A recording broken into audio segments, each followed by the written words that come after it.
Hello everyone. देखिए friends, ये class 10 की इंग्लिश है और ये है model paper Rajeev question bank का। ये बोर्ड एग्जामिनेशन 2024 के लिए मोस्ट इंपोर्टेंट क्या है, एक मॉडल पेपर है।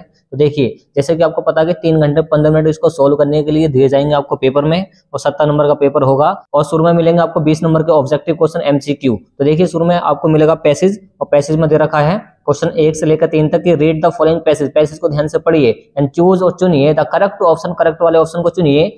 टू आंसर, आंसर बताइए द क्वेश्चन, क्वेश्चन के डेट फॉलो जो निम्नलिखित लिखे गए हैं इसको बताइए। तो पहले आपको देखिए यहाँ पे, तो देखो इसको सोल्व करने के लिए आपको क्या करना पड़ेगा, पहले पढ़ना इसके क्वेश्चन, जो क्वेश्चन दे रखे हैं इसके। देखिए सोल्व करने का आसान तरीका यही है, पहले इसको क्वेश्चन पढ़ना फिर इसमें से छांट लें। देखिए, why is Saturday described as the distinguished Saturday. तो यहाँ पर बोला गया है कि डिस्टिंग्विश्ड। तो देखिए, जहां पर आपको इस पैसेज के अंदर डिस्टिंग्विश्ड मिल जाए वहीं पर इसका आंसर छिपा हुआ होगा। देखिए ध्यान से, कहां पर है डिस्टिंग्विश्ड, देखिए मिल गया हमें। Little afternoon on that distinguished Saturday I reached the ship. देखिए मैं पहुंचा कहां पर, शिप पर, जहाज पर। एंड वेंट ऑन बोर्ड, और बोर्ड पर चढ़ गया, जो बोर्ड होती है। तो यहाँ पर देखिए, और इसका जो आंसर छिपा हुआ होगा इसके ऑप्शन में होगा। चेक करें इसका आंसर कौन से मैच हो रहा है। तो देखिए यहाँ पर इसका जो आंसर मैच हो रहा है, तो चेक करें, देखिए सी वाले से, बिकॉज क्योंकि it is on Saturday that people were allowed to board the ship. तो देखिए बोर्ड और ये शिप की बात की गई है, तो यहीं पे इसका आंसर छिपा हुआ है। देखिए the ship and went to the board, तो ये पहली वाली लाइन में इसका आंसर छिपा हुआ है। तो इस तरीके से अगर आपसे हिंदी निकालनी ना भी आती तो भी इसमें से आंसर छांट के निकाल सकते हैं। और दूसरा क्वेश्चन पढ़े, दूसरा क्या है, हु आर एक्सर्निस्ट्स। अब एक्सर्निस्ट क्या होते हैं, ये होते हैं आप पैदल यात्री, मतलब जो भ्रमण करते हैं लोग, जो यात्रा करते हैं। तो देखिए, तो इसका डी वाला उसका ऑप्शन करेक्ट है कि दे आर टूरिस्ट। वो क्या है, टूरिस्ट है, तो इसमें टूरिस्ट की बात की गई है। ऑन अ लीजर ट्रिप, और लीजर ट्रिप के बारे में बात करिए। ओके देखिए, ओके देखिए तीसरा क्वेश्चन क्या है, दिस पैसेज, ये जो पैसेज है इस रिलेटेड, वो संबंधित है विद किससे, ट्रेवलोगी से, बायोग्राफी से, ऑटोबायोग्राफी से, नन ऑफ दीज। तो यहाँ पर चेक करें, देखिए ये जो पैसेज है शुरू में दे रखा है इसका answer, following is an expert from the travelogue. Travelogue का मतलब होता है भ्रमणगण, मतलब जो यात्रा करते हैं उसके बारे में बताया गया है। तो इसका आंसर पहली वाली लाइन में ही है। तो देखिए ट्रेवलोगी पहला वाला इसका ऑप्शन करेक्ट हो जाएगा, ए वाला करेक्ट हो जाएगा। देखिए क्वेश्चन नंबर 4 से लेकर 8 तक क्या दे रखेंगे, चूज द करेक्ट, करेक्ट वाला ऑप्शन बताइए टू आंसर द फॉलोइंग। अब यहाँ पर देखिए ये ग्रामर से रिलेटेड है, समझिए इसको। चौथा क्वेश्चन क्या है कि दी अर्थ, इससे बोबिल से पहले इसको दी पढ़ते हैं, the earth that dash around the sun. जो पृथ्वी है वो सूरज के चारों ओर घूमती है।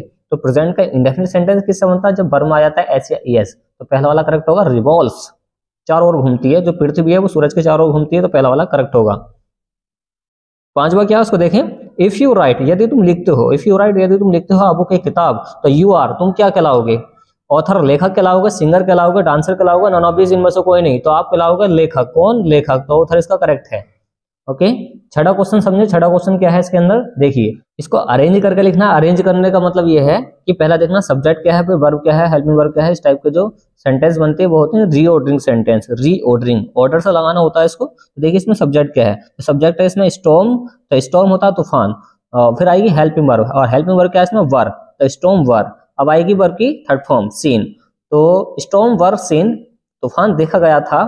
बिफोर के पहले, द डार्क क्लाउड्स, काले बादलों के पहले। तो काले बादलों से पहले इसको, तूफान को देखा गया था, तो इसका पहला वाला करेक्ट है। तो इस तरीके से आप इसको बना सकते हैं, और इसको अरेंज करके लिखना होता है। अरेंज करके पहला सब्जेक्ट, फिर हेल्पिंग वर्ब, फिर मेन वर्ब, फिर ऑब्जेक्ट। इस तरीके से आपको ये अरेंज करके लिखना होता है। और छठा क्वेश्चन क्या है, which of the following is correctly spelled. ऐसा कौन सा वर्ड है इस चारों में जिसकी स्पेलिंग करेक्ट हो। तो ब्लेंडर गलत लिखा हुआ है, थंडर भी गलत है, स्प्लेंडर भी गलत है, क्योंकि स्प्लेंडर में यहाँ पे ये आती है ना, आपने बाइकों पे देखा हुआ लिखा हुआ स्प्लेंडर जो बाइक होती है। तो इसमें बंडर की स्पेलिंग करेक्ट है। इसमें ये तो बोला गया है कि which of the following is correctly spelled. ऐसा कौन सा वर्ड है जिसकी स्पेलिंग बिल्कुल ही सही हो, तो वह है वंडर। आठवां क्वेश्चन पढ़े, ही इज ईगर, वह उत्सुक है। तो ईगर के साथ प्रीपोजिशन हमेशा आती है टू, ईगर टू, इसका मतलब होता है उत्सुक होना। तो आप लगाएंगे सी वाला, ईगर टू, उत्सुक होना। तो ही इज ईगर टू, वह उत्सुक है जानने के लिए हिज रिजल्ट, अपने रिजल्ट को। ओके चलिए, और नेक्स्ट वाला क्वेश्चन पढ़ते हैं। देखिए पैसेज है कि रीड द पैसेज, पैसेज को पढ़े, गिवन बिलो, जो नीचे दिया गया है। चूज द करेक्ट, करेक्ट वाला ऑप्शन चुनिए to answer the questions that follow. Questions that follow जो निम्नलिखित लिखा गया है, इसके आंसर बताइए। तो देखिए आप इसको पैसेज को पढ़ें ध्यान से, और इसके क्वेश्चन देखें, क्वेश्चन पढ़ें और निकालें इसके आंसर। तो पहला क्वेश्चन देखिए, और इसमें 9वां क्वेश्चन दे रखा है, पहले क्वेश्चन को पढ़ें फिर बाद में इसका आंसर निकालें।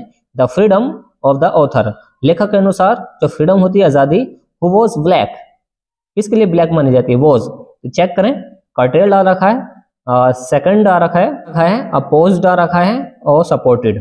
तो देखिए इसका आंसर इसमें छिपा हुआ होगा कहीं ना कहीं, देखें ध्यान से, देखिए यहाँ पर फ्रीडम को क्या कर दिया, कर्टेल्ड कर दिया है, तो इसका मिल चुका हमें आंसर कर्टेल्ड। तो इस तरह से आंसर इसमें से निकाल सकते हैं।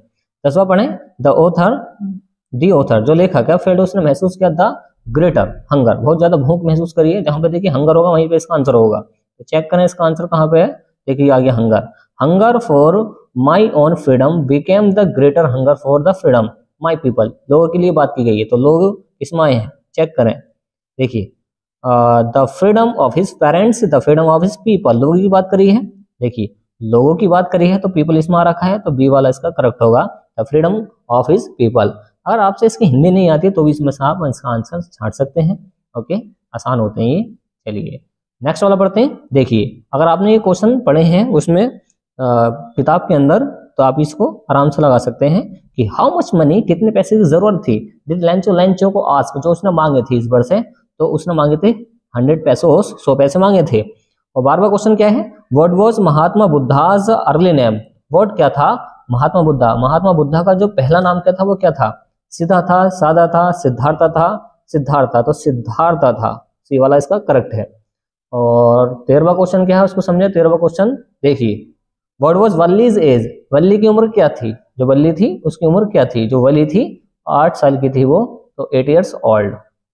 और देखिए ये आ रखी है आपकी पोइट्री, और पोइट्री से किस तरीके से मालूम किया गया एग्जाम में, उसको समझते हैं कि read the given extract and choose the correct option to answer the following questions. तो इसको पढ़े ध्यान से, देखिए, did you finish your homework Amanda, did you tidy your room Amanda. तो देखिए अमांडा चैप्टर से लिया गया है, इस अमांडा से हमें पता चल चुका है। तो देखिए इसमें से जो क्वेश्चन आपसे मालूम कर रहे हैं उसको देखते हैं। इसमें जो क्वेश्चन मालूम कर रहे हैं, देखिए आई रेफर्स टू, तो यहाँ पर बोला गया है कि आई हेयर रेफर्स टू, आई किसके लिए आया है, तो अमांडा के लिए आया है, तो आप लगा सकते हैं पहला वाला अमांडा, क्योंकि अमांडा के बारे में तो बात चल रही है।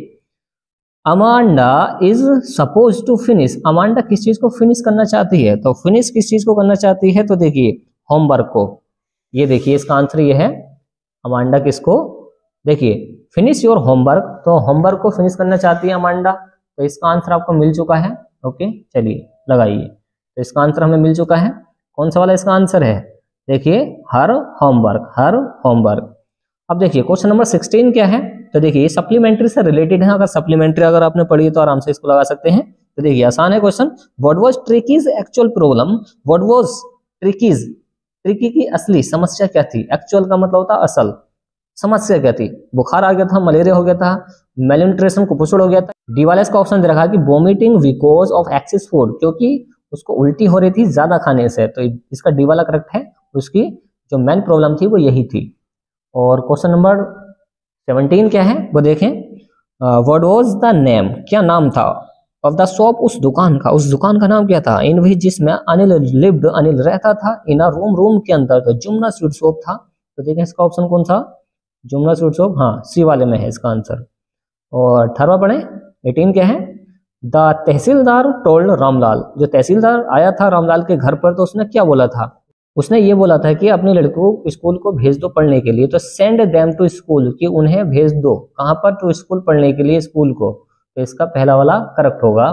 और 19 क्या है कि मटिल्डा ऑलवेज रिमेंड, जो मटिल्डा थी वो हमेशा रिमेंड रहती थी, क्या रहती थी, अनहैप्पी, नाखुश रहती थी अपनी जिंदगी से, क्योंकि वो गरीब थी।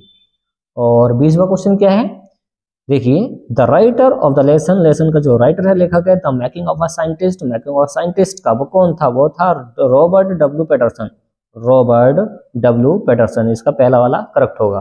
तो 20 नंबर का ऑब्जेक्टिव क्वेश्चन आप इनको याद कर लेना, क्योंकि बार बार ये रिपीट होते रहते हैं। चलिए अब देखिए, अब हम आपको दिखाते हैं हमारी सीट, और हमारी सीट आपको मिलेगी एग्जाम के अंदर। ये जो हमारी सीट है ये कैसे फिल करेंगे वो समझिए। देखिए अगर आपने पहले का सी लगाया है तो आप पहले का सी वाला इस तरीके से फिल कर दें, इस तरीके से भर सकते हैं। ओके, ब्लैक पेन से, रेड से नहीं भरना, ब्लैक से भरना है। और दूसरे का हमने लगाया डी वाला, तो डी वाला फिल करेंगे यहाँ पे। और हमने तीसरे का पहला वाला लगाया है टैबलो क्यू, ओके, तो इसका ए वाला लगा दें। तो इस तरीके से आप फिल कर सकते हैं। चलिए और आगे देखते हैं इस मॉडल पेपर में और क्या क्या आ रखा है। अब देखिए सेक्शन नंबर बी मिलेगा आपको। सेक्शन नंबर बी में 50 नंबर का डिस्क्रिप्टिव तरीके से ये लिखना होता है। तो शुरू में मिलेगा इसका एक पैसेज, और पैसेज आएगा आपका 6 नंबर का। तो पहला क्वेश्चन दे रखा है ये वाला कि what has lead to the disintegration of the joint family. देखिए जहां पर जॉइंट फैमिली की बात की गई होगी वहीं पर इसका आंसर छिपा हुआ होगा। तो देखिए आंसर चेक करिए इसका कहां पर होगा। देखिए a joint family is considered, तो यहीं से इसका आंसर शुरू हो जाएगा। तो इस तरीके से मेन वर्ड देखें और इसमें से आंसर निकाल के कॉपी में लिख दें डायरेक्टली। ओके चलिए अब आपको मिलेगा, देखिए राइटिंग सेक्शन क्या मिलेगा कि राइट अ लेटर, एक लेटर को लिखिए योर फादर, अपने पिताजी को, रिक्वेस्टिंग, इसमें रिक्वेस्टिंग अनुरोध किया गया हो हिम से टू सेंड, भिजवा दो, यू 3000 3000 रुपए, as you have to go on 5 days 5 दिनों के अंदर टूर पे जाने के लिए, ऑर्गेनाइज्ड बाय योर कॉलेज। तो कॉलेज से ऑर्गेनाइज्ड हुआ है जो टूर है, उसके लिए कितने रुपए मंगवाने हैं 3000 रुपीज।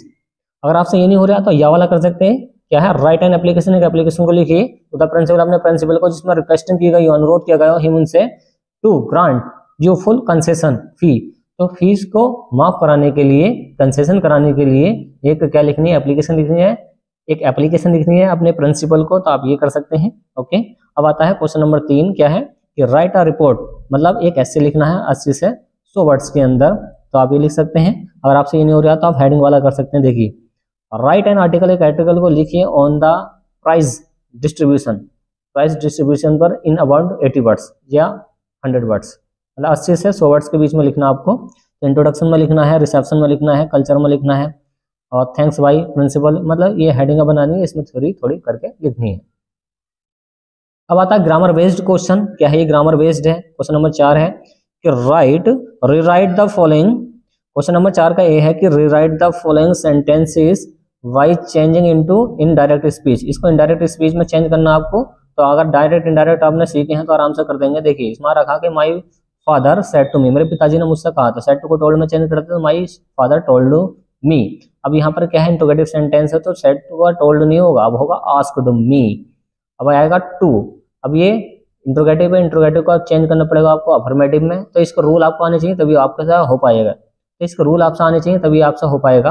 और बी क्वेश्चन है कि change the following into passive voice. Passive voice में आपको चेंज करना है कि अकबर डिफीटेड, अकबर ने हरा दिया था हेमू, हेमू को इन द बैटल, युद्ध में, और पानीपत, पानीपत के। तो यहाँ पर मतलब क्या है ऑब्जेक्ट का सब्जेक्ट बनाना होता है। तो Hemu, Hemu was defeated by Akbar in the battle of the Panipat, Panipat मतलब बैटल ऑफ पानीपत, इस तरीके से बन जाएगा। एक बार वो सुने, देखिए हेमू आ जाएगा शुरू में, तो इसमें ऑब्जेक्ट का सब्जेक्ट बन जाएगा हेमू, हेमू वॉज डिफीटेड, हेमू को हरा दिया गया था बाई अकबर, अकबर के द्वारा, इन बैटल ऑफ पानीपत, तो पानीपत के युद्ध के अंदर। तो इस तरीके से बन जाएगा। फिर आता है पंचुएट, पंचुएट करने के लिए, विराम चिन्ह लगाने के लिए, फुल स्टॉप लगाने के लिए। तो यहाँ पर देखिए my brother said to me, तो यहाँ पे इन्वर्टेड कॉमास में ये फिट हो जाएगा यहाँ पे।